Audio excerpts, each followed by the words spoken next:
This episode is brought to you by Odd Moe's Pizza in Canby. Handmade awesome pizza plus craft beer, wine, and cider delivered. Order today at 503-263-8444 or visit them online at oddmoes.com. This episode is also brought to you by Canby Foursquare Church. Since 1978, a place to grow, connect, and serve. Sunday services on campus and online at 9 a.m. and 11 a.m. Learn more at canbyfoursquare.com.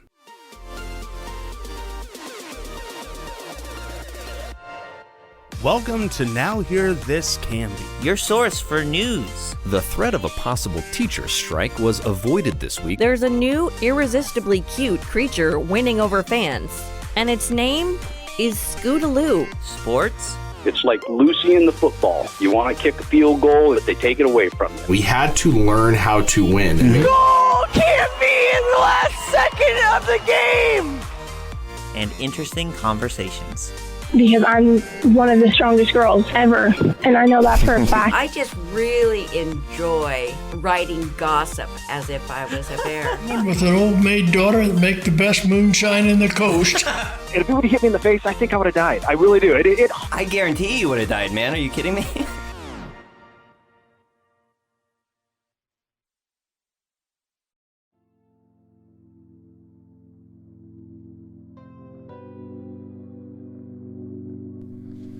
Welcome to Now Hear This Canby podcast. Thanks for listening. I'm Tyler Clausen, and this is what's happening this week in our community.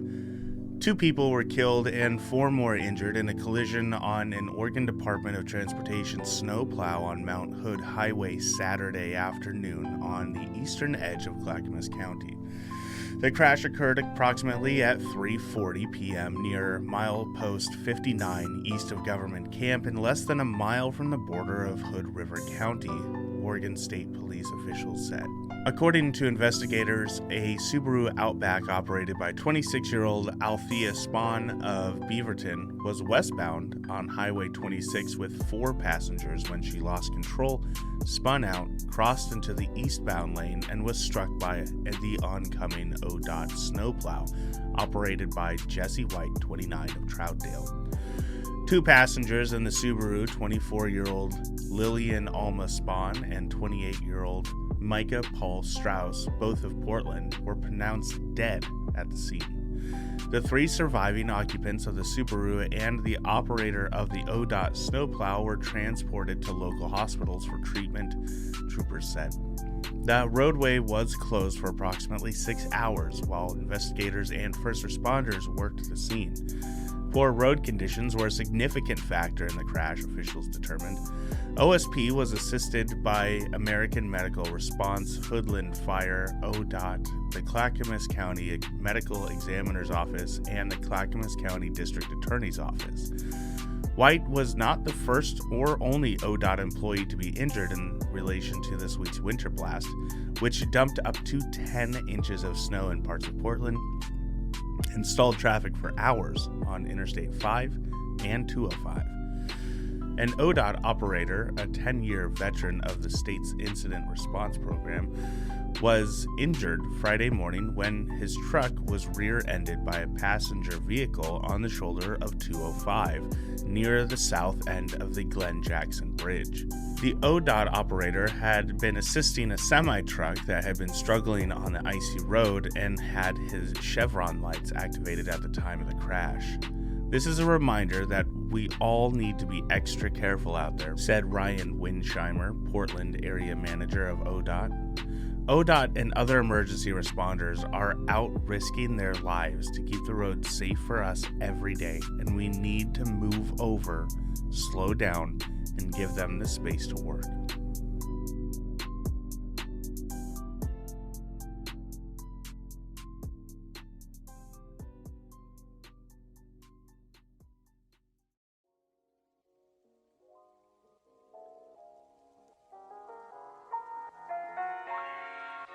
Canby's beloved downtown cafe, Gwynns Coffee House, plans to close for the last time when its lease expires at the end of March. But a group of loyal customers is making sure they don't retire without knowing how much they have meant to the community over the years. They have given immensely to the community over the past 5 years, creating this family-friendly gathering place that has truly become Canby's living room, explained one of the organizers, Sue Barr. I can't imagine them going into retirement without the community thanking them with this celebration. Barr, her daughter Charity Barr Payne, Linda Tate, and other community members have been planning the retirement bash since shortly after the Gwynn family announced their retirement plans last month. The family hopes to sell the business, including its equipment and recipes, to a new owner. The retirement party is planned for 4:30 to 7 p.m. Thursday, March 16th at Gwynns. Wayward Sandwiches and Cuts Forth Market are donating food, beverages, and desserts to the effort, Barr said, and Holbert's is chipping in with flowers. Organizers have invited local elected officials and other dignitaries to the event, but are hoping the turnout includes many of those whose lives the Gwynns have touched over the years. Mallory was the human resources person at Owl's Garden Center and hired me back in 2005, Barr recalled. He was also a key person in helping Charity and Linda put together a community-wide celebration for Linda's World War II veteran father, Bill. And now, all of the Gwynns come to work each day wondering who they'll see and that they've known from other areas in their lives. It's come full circle, and we are thankful to know them. In addition to the March 6th event, Barr said that there will also be a large container at the coffee shop for thank you cards and gifts for the family, as well as a guest book for customers and community members to share a special message or memory with the family. The collection bin and guest book will be available throughout the month of March. Barr also suggested guests consider leaving a retirement tip the last time they visit the shop. Gwyn's last day of business has not yet been announced, but is expected at the end of March or early April.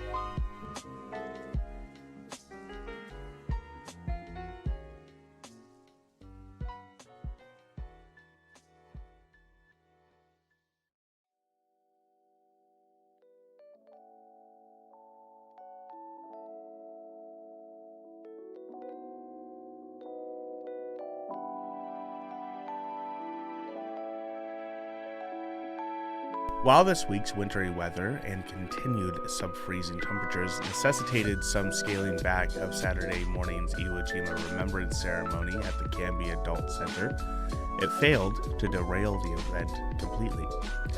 As Canby Aurora veterans of Foreign Wars Post 6057, Commander Martin Lacknier, in his final time as MC of the annual ceremony, Riley wrote, "The weather was not ideal on Iwo Jima either, and the Marines did not reschedule."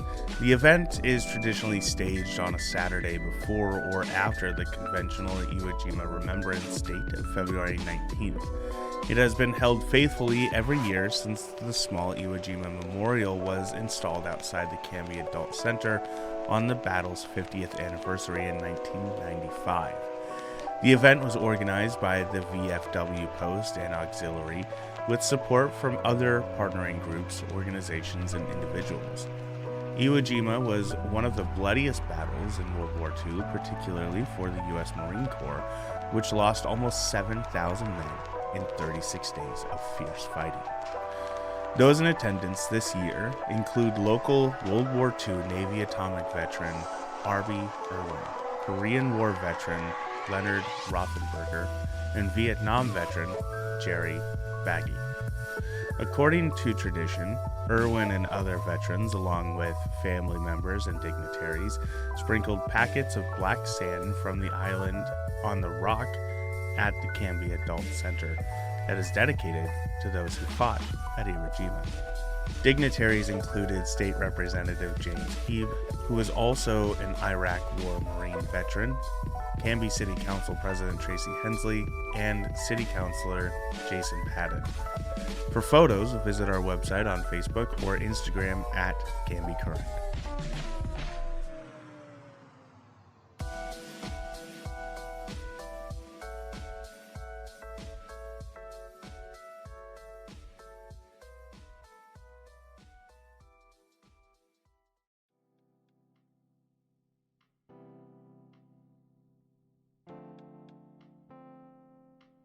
3 key Canby School District staff members have been recognized in recent months for going above and beyond in their service to local students and families, receiving the Canby Area Recognition of Excellence, or CARE, award from Canby Kiwanis. Canby Kiwanians established the CARE Award to provide opportunities to recognize teachers, counselors, coaches, and other staff who make a difference in the lives of others and in the community. Typically, the committee honors a single district staff member with the award each month. In December, the CARE Award went to Baker Prairie Middle School Principal Jennifer Turner, who plans to retire in June of this year after 40 years in education, 25 of them in the Canby School District. Then in January, it went to Canby High School Technical Assistant Evan Berry, followed in February by beloved Caris Bilingual Instructional Assistant Celine Gonzalez. Several staff members nominated Turner, with one pointing out that time was running out to honor her. One of her nominations noted that she is the first to show up to school in the morning and the last to leave. It also said that she always offers a caring ear and a needed hug. Other staff members who wrote nominations said how thankful they were for her. Jennifer is the most generous and genuine boss anyone could ever ask for, Ruby Maderno said. She cares so much for everyone who surrounds her. She wouldn't even hesitate to step in and help or sacrifice her own time and self-care to help you.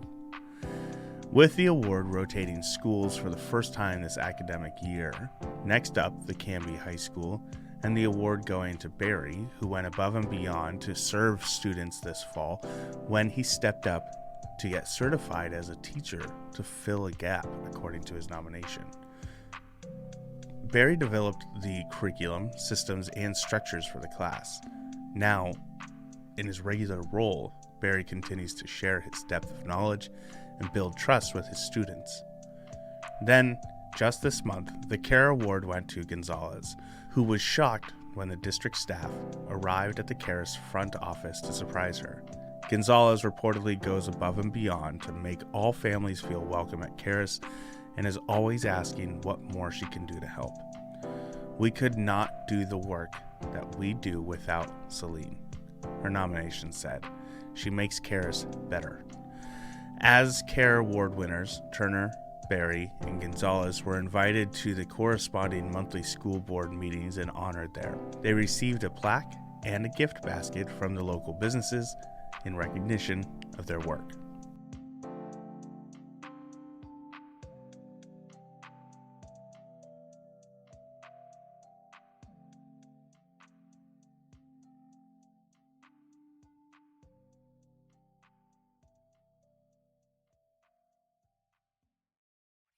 Cougar Country Hometown Sports coverage is brought to you by Rife and Hunsaker PC. When you need an attorney, turn to the firm Canby has trusted for over 50 years.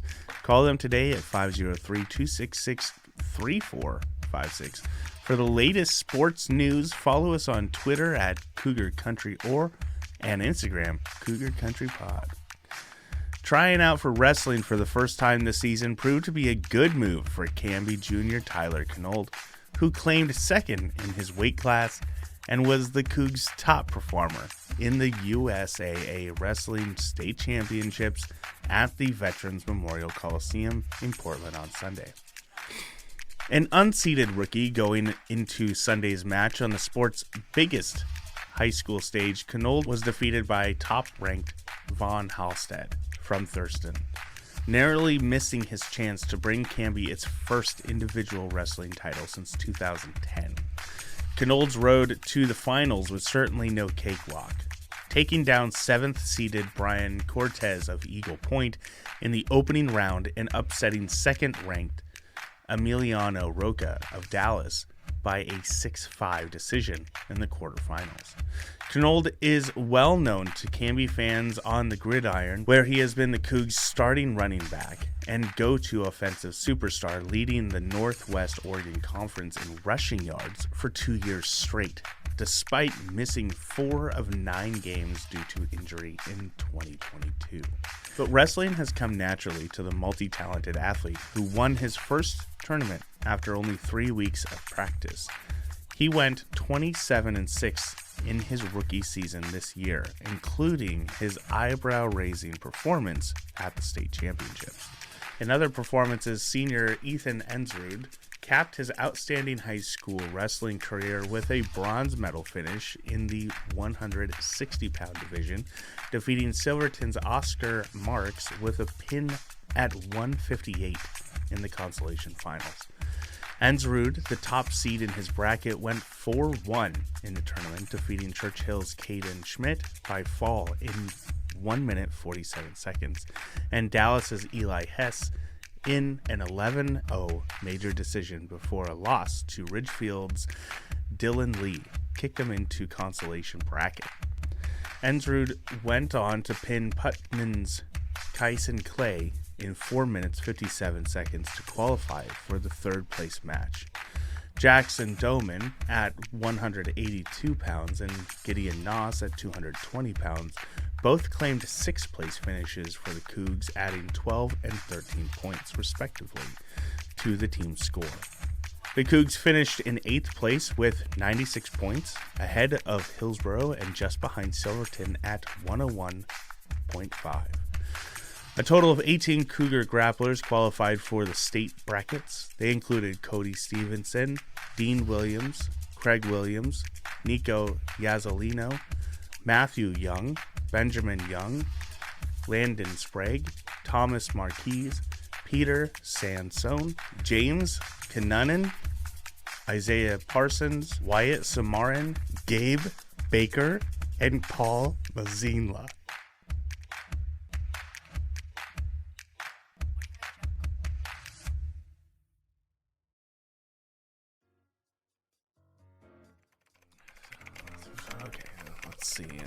Natural gas, water lines out to the garage, extra bookshelves for my comic book collection.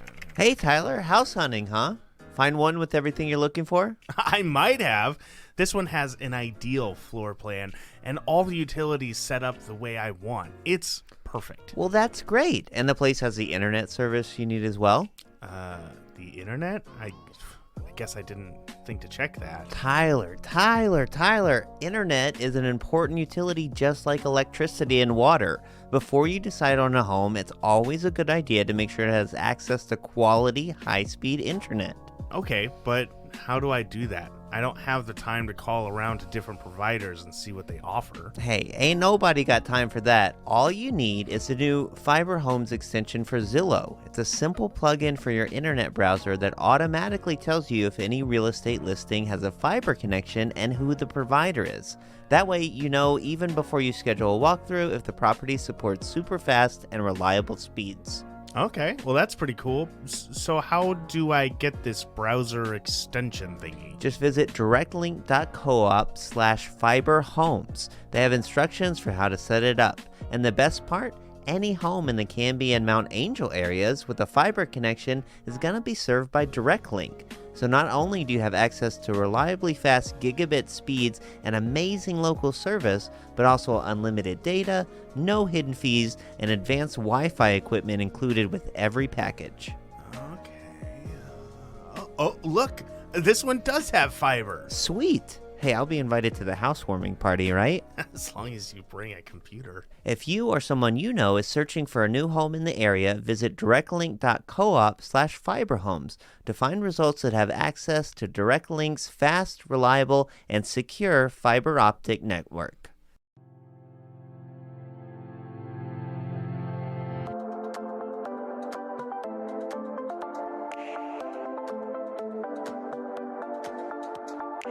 All right, we are out here at Canby High School chatting with some of the cast and crew of the upcoming production of The Little Mermaid. And we are happy to introduce Tyson Driver. He's a junior at Canby High School, and he plays Scuttle. Yes, Scuttle is the bird who forages for little artifacts, trinkets, and pawns them off to Ariel. And just like makes up what they really are, that's right? Like, where this is a Dingle Hopper comes from. So I'm not in a huge chunk of the show because obviously a lot of it is under the sea, the water. and I am a bird. I do a quick costume change to appear in Under the Sea, help out some of the sea creatures there. But I'm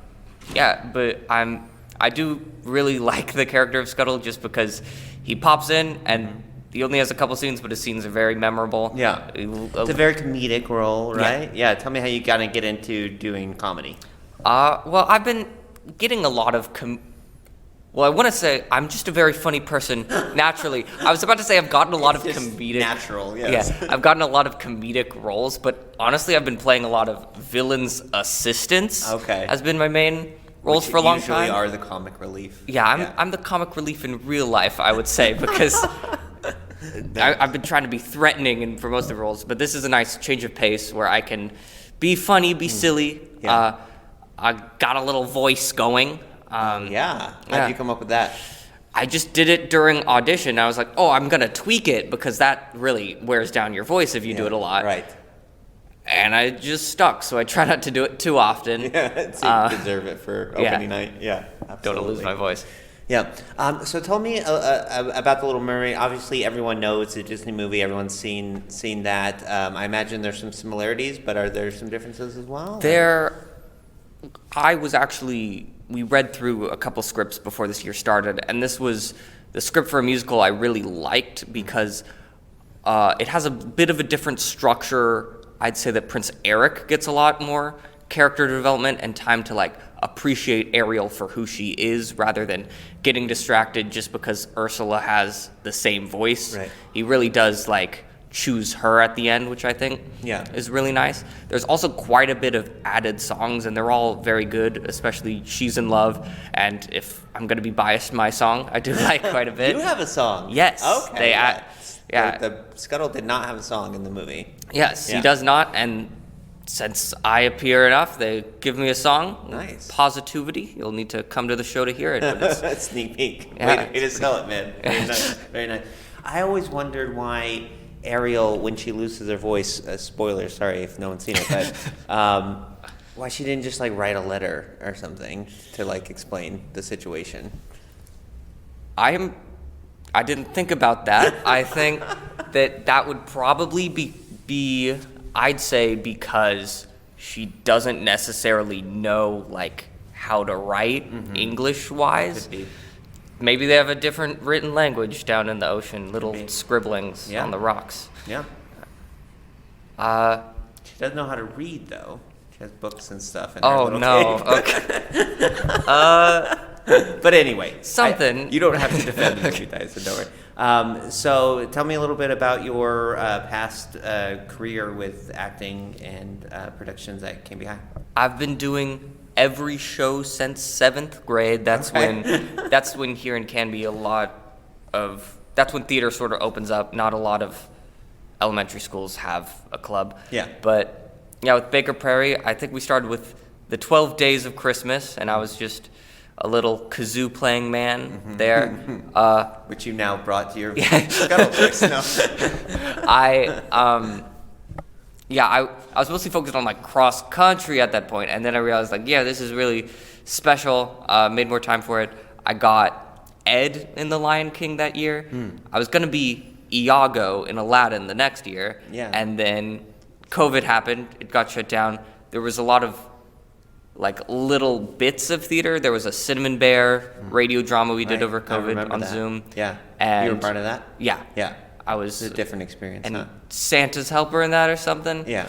And then there was Senior One Acts where we filmed in a little in Gwynns Coffee House actually. Okay. Just they have a backstage and they were very helpful and gave us that space. Cool. And now we got our new director Sullivan McIntosh my sophomore year, and now we've really been expanding what we do here. We finally have a theater class that was being worked for so long by a lot of the members of the troupe.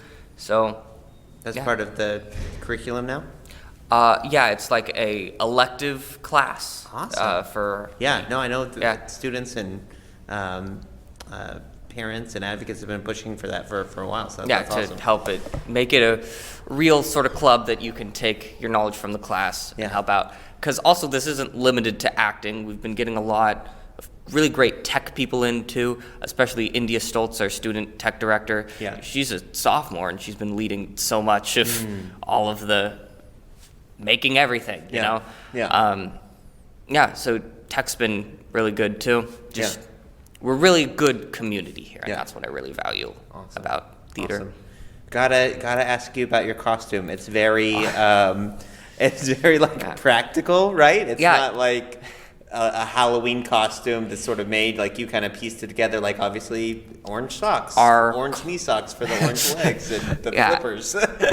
You obviously can't see it now because it's over audio, but I do have little flippers on. I would say little is maybe not the word. Yeah, they're big flippers. Large. They're about we were walking down the hall and it was just like flop, flop, flop, flop, flop.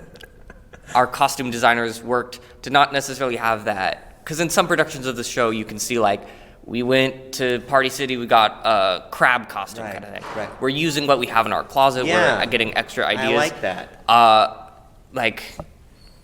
that. Sebastian has a very, like, flowy coat kind of thing. Very professional for his professional conductor role. The character of Flounder has Heelys on. Okay. So he can just float through the water.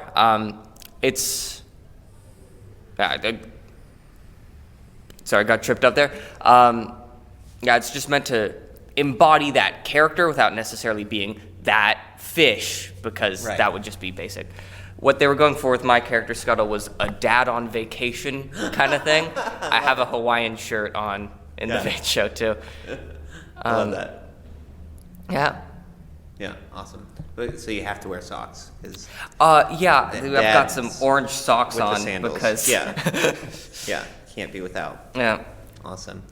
Last thing I wanted to ask you, Tyson, was just kind of what you're excited about for opening night and what you hope audiences experience or take away from the show. I hope they see the great amount of work we've been putting in. This has been the shortest production span for a show that we've had. Yeah. And then there was those 2 snow days that we got. Right. Because of all that ice over the road. Right. So we've had to sort of catch up, especially with costuming these past day, and just really get everything set, because we have everything ready. Sea creatures are just not used to snow or so that's not something that you were. They're not used to solid ice. They get slipped on that.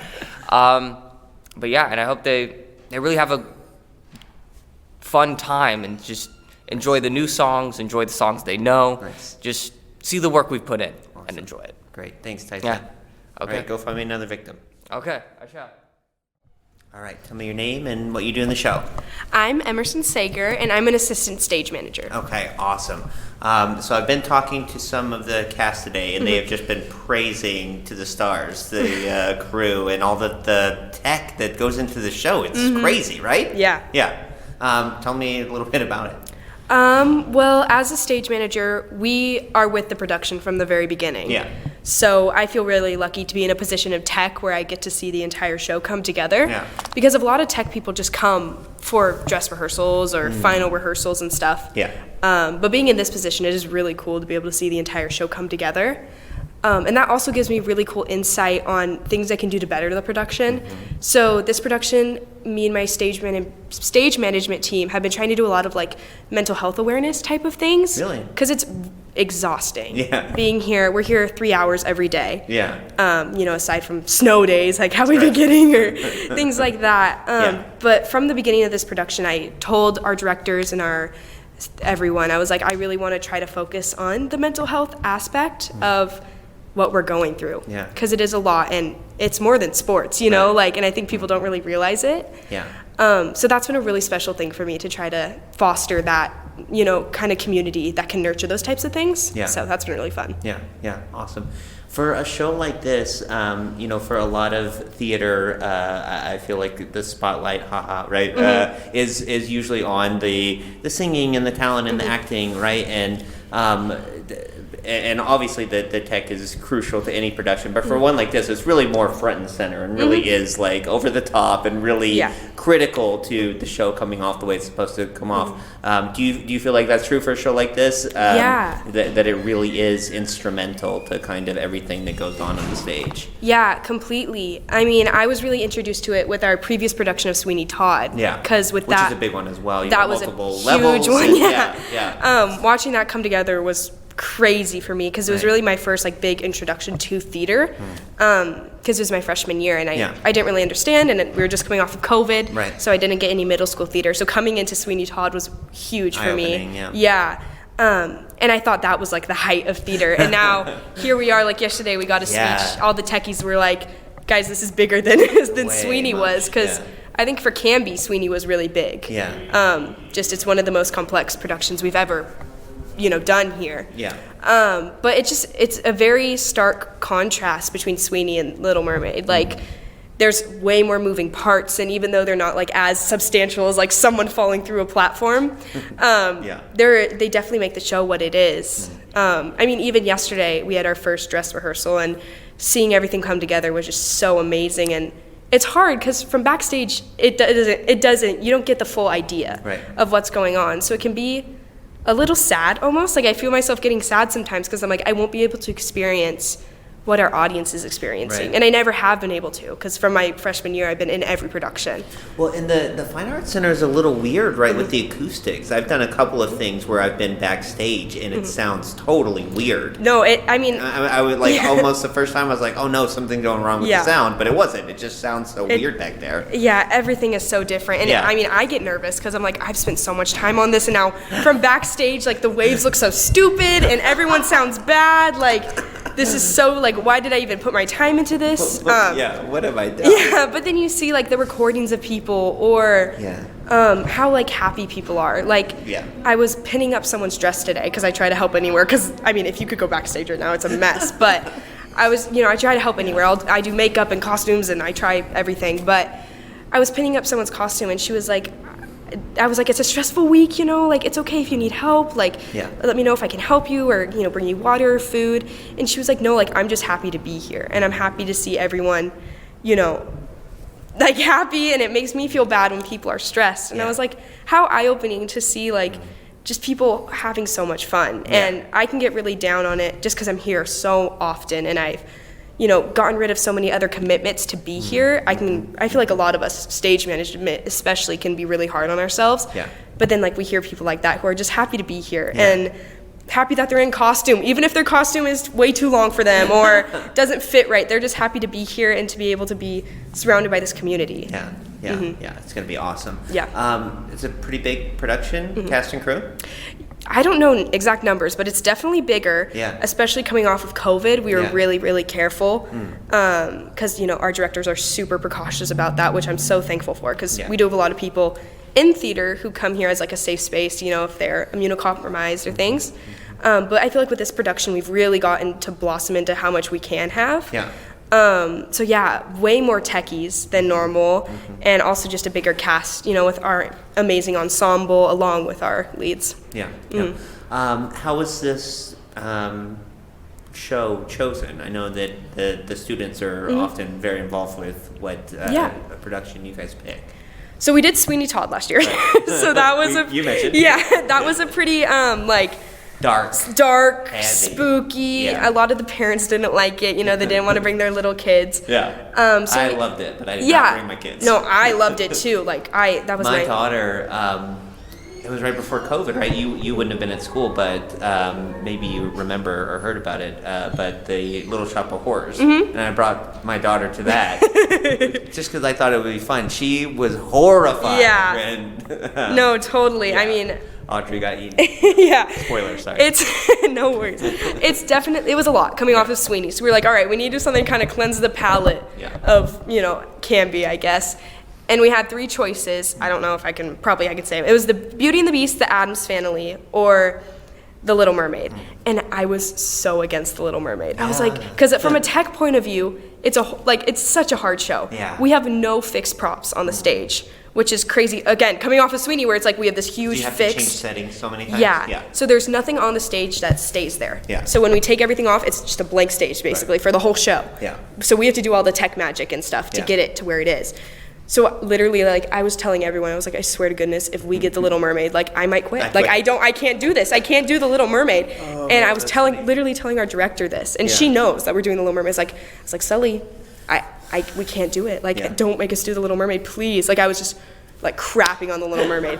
And Sully just like smiles at me, and I was like, oh my God, no, it's happening. And then it got announced, and I was like, ugh. But I've grown to love it. But it's definitely a very heartwarming show, and I watched the movie actually a couple nights ago because I was just like, I need a little comfort movie. And it really just like brought back like how special it is for kids, and how special it is that I get to be a part of this production, you know, from a show that's brought so many people so much love through the years, and again, kind of changing the show to how it fits in our world, you know, like changing costumes, incorporating people who maybe weren't represented in the original Little Mermaid, you know, like just really being able to bring like what we try to do in the theater community, very like inclusive, and, you know, bringing that to this like classic kind of set in stone type of story.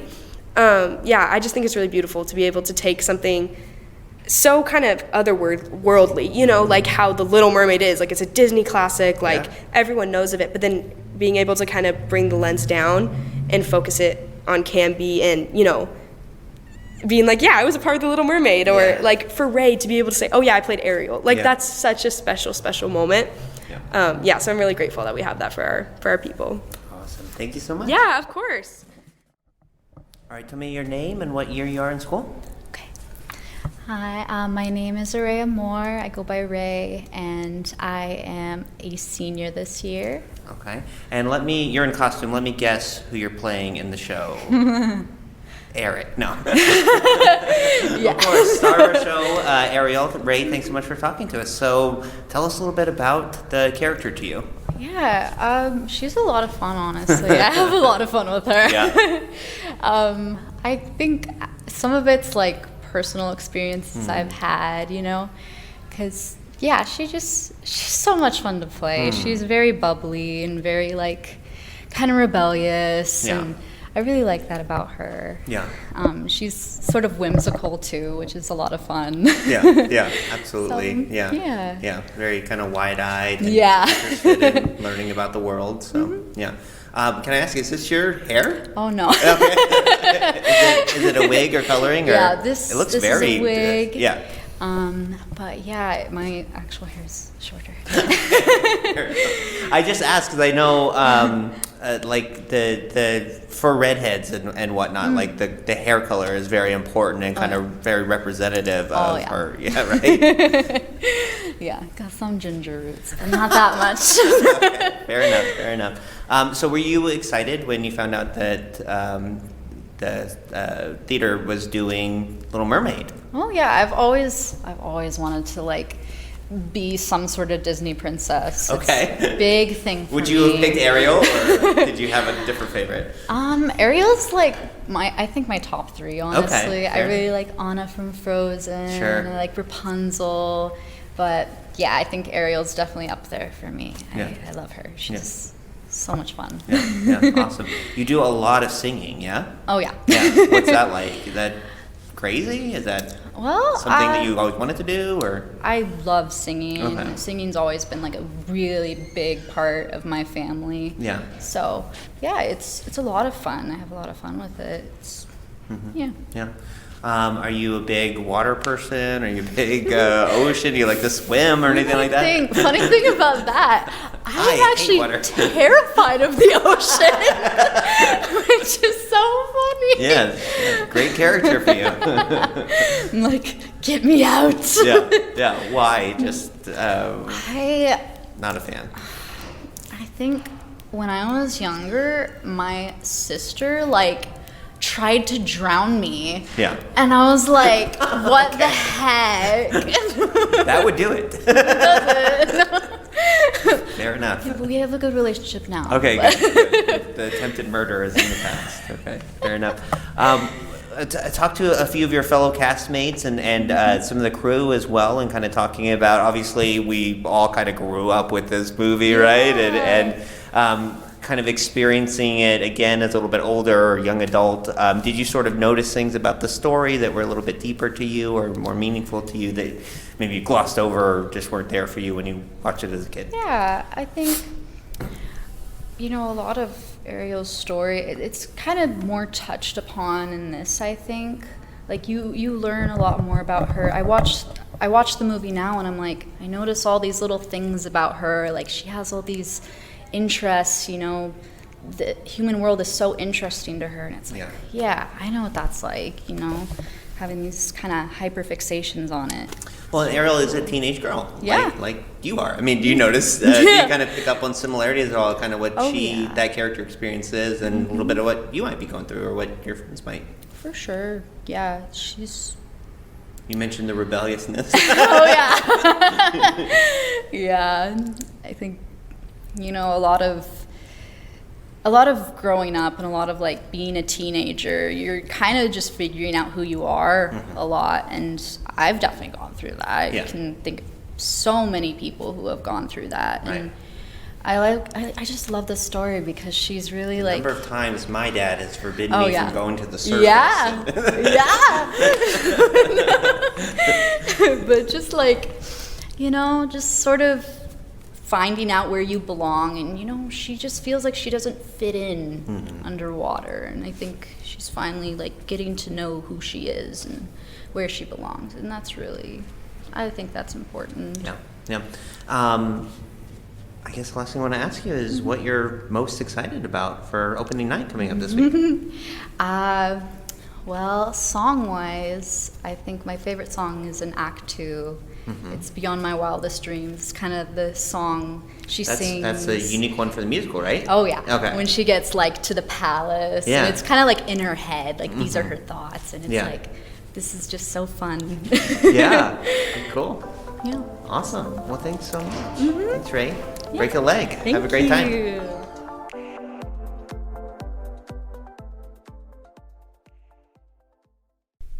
Tyler, did you know that the Australian lyrebird can mimic any sound that it hears, even chainsaws? No, that's super interesting. Did you know that a baby puffin is called a puffling? Or that baby sea otters can't swim, so their moms wrap them up in pieces of kelp until they learn how to paddle? Wait, do you know any trivia that isn't like animal related? Not really, but here's some stuff you may not know about the Wild Hare Saloon, where Canby goes to eat and have fun. Okay. The Wild Hare is one of Canby's longest running locally owned restaurants. Owners Joan and Darren Moden have been in business for 16 years. That's cool. Heck, you were just a baby back then. Wait, what? And they love to give back. They've been members of the Canby Chamber for that long, and they donate over $20,000 to local sports, FFA programs, and civic organizations each year. Wow, I'm legitimately caught off. That's cool. Yeah, they also support more than 30 jobs in the community through their award-winning staff, some of them as young as 18. Hey, that's older than you are.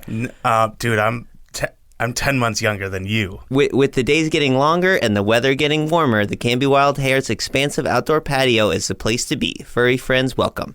Well, that sounds great. I'm going to go check them out just off of Highway 99E next to the Space Age in Canby at 1656 Beaver Creek Road in Oregon City, or on their website at thewildharesaloon.net.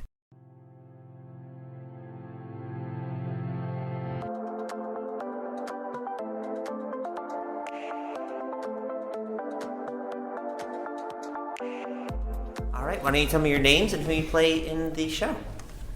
Well, over here. I'm Nicole Hoffert, and I'm an ensemble person. Hi, Nicole, and what is that? So basically it's like kind of more background characters, but we like fill in a lot of we're like the choir kind of the theater thingy. Awesome. And I do I'm a sea creature and a maid, which are like two different types of background character people. So. And what year are you? I'm a sophomore. Okay. Hello, my name's Catherine Marquez. I'm a freshman, and I play Windward, which is like the trumpet seahorse that announces everybody. Okay. And I'm also a maid in the ensemble. Okay, awesome. And what's your, are you like super loud, or how did you get that role? I'm pretty sure my diction is pretty good, and I guess when I talk kind of slower and louder. Because I'm not mic'd, so I think that's what got that. Yeah. Are you always like announcing people? Is that? Something that you're I'm only coming up with? announcing one thing. I'm announcing Sebastian when he comes out, but I do get to play a real trumpet, Oh, which cool. is kind of cool because I'm in band as well. Yeah, very cool. Yeah. Awesome. The listeners can't see this, but you guys have some great costumes on. Tell me a little bit about that. I mean, it's definitely a work in progress. Uh-huh. Like, I've got like a bunch of stuff thrown Super together. fun though, right? And yeah, very pretty it's a lot and of cool shiny colors, and- but Sparkly, sequiny. yeah, the costume department is like really cool, but also like I'm guessing they have a lot of stress because they have to costume like everyone and Yeah. like listen to all of our actor demands. Yes. Yeah. But yeah, the costumes are like really sick though. Like everyone looks so cool. Yeah. It's so great. Yeah, really fun. Were you guys excited? So I have an 8-year-old daughter who loves The Little Mermaid and would just be Yes. over the moon if she got to be in a production of it. But I don't know high school girls. Is that something that like you were really excited about? Is it like really cool? Is it something you kind of grew up with or? The Little Mermaid? Yes. Yeah, I really liked all the Disney princess movies, and I watched them a lot because we had a VHS thing in my room. remember Click right? Clack, Rewind, Yeah, yep. and so my mom would put on a movie, and we would just watch it, and it was usually like Princess and the Frog, or most of the time, Yeah. The Little Mermaid. So Yeah. I thought it was really cool, and I don't know, and I feel like I really wanted to be in theater when I was younger because it's so cool to watch, and it's so cool to be in it. So I feel like combining the two was really cool. Yeah, awesome. What about you, Nicole? Well, I mean, my first like teenager instinct was like, are we in high school? Kiddish? But I mean, Yeah. like, it didn't take me that long to realize that it is still a lot of work, and it can still be like, it doesn't have to be mature to be mature, because Yeah. like we just have to put a lot of love in it. And I don't know. I mean, I watched this movie growing up, and I said it was my favorite when I was a kid. So it's just really cool to be able to be in it. Yeah. Are you finding, kind of looking at it again as an older person and young ladies, maybe more things about the character or more things about the story that kind of appeal to you that you didn't jump out at you when you were a little kid? Ursula is way cooler than you would think. Yeah. She has her own song, Yeah. and she has several songs, but like Daddy's Little Oh, Angel. unfortunate soul, right? That one, Yeah. but Daddy's Little Angel is A new one? it's a part of the musical, not Yeah, the movie. right. But it's like it's telling her backstory more, and you get to know Ursula more, and I think that's really cool. Yeah, no, Ursula, even from the movie, like super Yeah, iconic and Eric villain, right? too. Yeah. Eric, he's also not a piece of cardboard in the musical. So much more character development. It's amazing. The character development is way better than the movie. Yeah. Like King Triton isn't just mean dad figure. Yeah, He's like such a jerk. He's In the movie. in good the, now. Okay. Yeah. nice. But he More- like you find out that like Ariel's mom passed away, and that's like a motivation, and he's like missing her and like trying to figure out how to be a father. Right. And all his songs are so good, and Owen, who plays him, is Cast perfectly. We love him. He's great. Nice. And then also Eric. Yeah, he's Eric less is cast mean. well too. Yeah, Eric's cast well. Davin, he's a sophomore, which Yeah. is like whoa, but. Rewatching that movie as an adult with my kids, as a dad, is so frustrating. It's like, like an hour and a half of this movie could have been fixed in like a 5-second conversation if you guys would just talk to each other. Oh my like, gosh. Just be like, in the musical it makes sense, but like Yeah. in the movie he's just like, no, Yeah. you don't get to. Yeah, absolutely. I also think that in the musical it explains the human world better. Because in Ariel's eyes, you can't hear her thoughts, and in the musical you can. Yeah. So I think it explains it better. Yeah. Very cool. Tell me a little bit about the preparation for the songs and the music. You guys have been rehearsing a lot, Yeah, right? it's been like, I don't remember Since how like many. December 12th, I think. Yeah, because like it was the beginning 12, of 15 trimester hours 2. a week, right? Or- Yeah, because every day at least, mostly bare minimum was like 4 to 6 every school day. Yeah. And like a lot of the like soloists and stuff had to stay after till 7. Wow. But this last week, or what was supposed to be last week, snow days With the took snow. half of it away. Right. Yeah, but it's supposed to be like 4 to 7, and this whole week, performance week, is 4 to 9. Yeah, till you get it's like dress rehearsals. But musically, we had Hannah Feely. She's our music director, and she would stay at the piano and teach us each individual part. She would go through each voice part, like sopranos to basses. Wow, that's a lot of and work. we would learn it all. And just kind of build it. And we learned like 2 songs in a day too. Yeah. And a lot of these people that are in the musical are also in choir, so they're incredibly talented. It helps in a lot. Yeah. music, yeah. And it's really cool. And we also had like 45 minutes when we went on stage to do music, and she would pull us aside and we'd do like all these warm-ups about like diction and volume and all that. Yeah. Musically or instrumentally, what is the show gonna have? It's mainly just backing tracks, and Okay. like they also have to record certain people's voices because like Ariel's voice is like the thing, you know. Yeah. But there's that, and then also Cadenza has a jazz solo. Yeah, it's Okay. great. And Under the Sea. Because there's like this really long period of time where like we just dance and stuff, and he comes out and he does this whole thing, and it's like That's exciting. Yeah, it's a trumpet. Yeah. So it's, I don't know Spoilers. if we stated that. Yeah. But it's really cool. Yeah. Awesome. Musically, I think Miss Hannah might play the piano a little bit, but it's usually mostly just like the tracks that came with the show. Yeah. Very cool. Okay. Well, the last thing I wanted to ask both of you is just what you're most excited about with the opening night coming up. What do you hope people kind of take away from the show? Take away from the show. I mean, I don't know takeaways, but just I love the entire process of it so much because like the people are all so much fun to be around, and like memorizing songs and like getting stuff right and hitting dance moves is like it's just so fulfilling. Yeah. And I kind of hope, I guess, that that's kind of shows through and like people like see the show and enjoy it and like are able to like have fun and like experience all of the work we've put in. Takeaways. Well, Last word. Yeah. No pressure. I'd say that we've worked really hard on the show. Yeah. It's not something you can do overnight, and we've worked really hard, and we've all really enjoyed being together and doing it together. And that it's just something to have fun watching too. It's not supposed to take everything serious, and it's like sure there's like little Easter eggs or something like on costumes and stuff, but you're just supposed to have fun watching it and enjoy watching it with your family or reminiscing of your childhood. Absolutely. It's just all about fun. Yeah, absolutely. I also want to say Yeah. tech. This is such a tech-heavy show. It is, There's yeah. so many moving props, and like we literally had 6 hours yesterday to go through all the tech cues, and we only got through Act 1. Wow. They have so much stuff to do. That's crazy. And, like, Yeah, in that's the a huge assaults- production. Yeah, everyone's stressed, but I mean like in a kind of good way. Yeah. And they put in so much work. Sorry, I just had to mention No, absolutely. Yeah, thanks for calling that. So the performances of Little Mermaid are going to be 6 p.m. opening night, March 2nd, this Friday, Saturday the 3rd, and then the 9th and 10th of the following week, and then 2 p.m. matinees on the 4th and 11th, right here at the Richard R. Brown Fine Arts Center. Tickets are $10 for general, $8 for students, and free for high school students with the ASB card, right?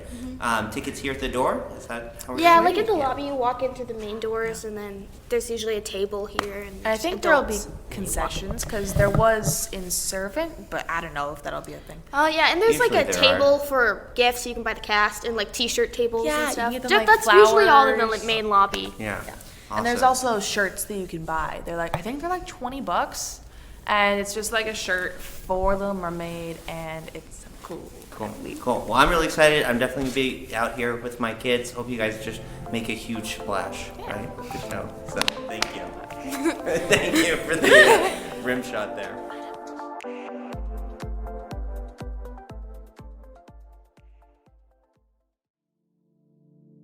Hey, I'm AJ. I'm your local Oddmos franchise owner. I'm Mike, co-founder of Oddmos. And we're the hosts of The Odd Pod, a podcast about life in the pizza industry. We're going to have on some franchisees. We're going to have some different vendors on. We're going to get a snapshot of what goes on behind the scenes in the pizza world. Don't forget to tell them about the sports. There's sports. And the crazy wacky pizza that we have every Wednesday that we create. And we also have a special guest every week as well. And I'm Gage, OddPod's senior sports analyst. Gage, who gave you that title? Me. Oh boy. Find us on Spotify and Apple Music and the Podbean.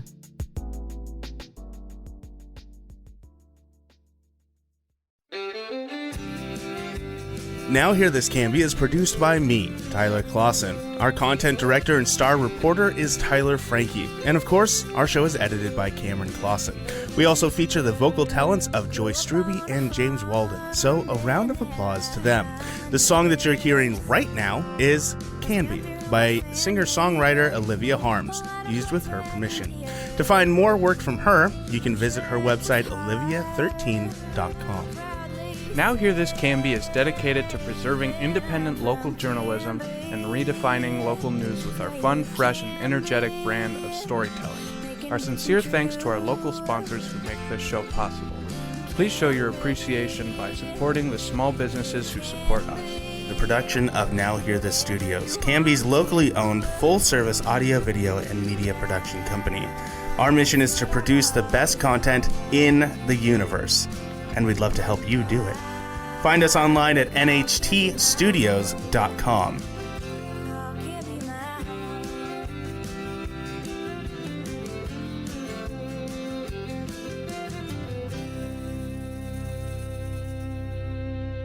I will take a motion to adjourn. I just moved it. I didn't even ask for it, though.